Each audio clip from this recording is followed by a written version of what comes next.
how to generate 20 unique affiliate links.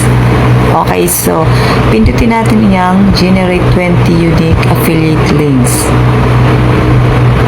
At pindutin natin yung go.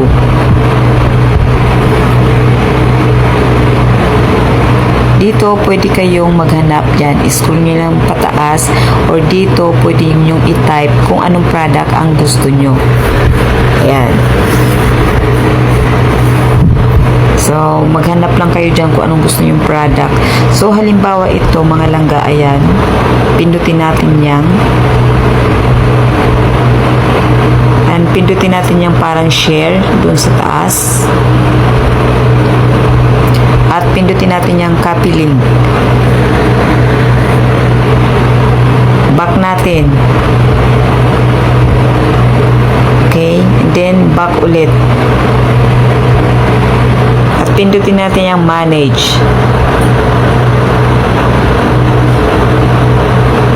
Pindutin natin yung 3 dots. Ayan. Pindutin natin ang add products. And pindutin natin ang add product URL.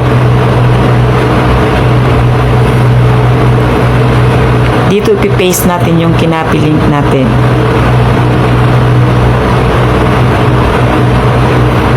Okay, and add to showcase. So, ganun lang mag-generate ng 20 unique affiliate links.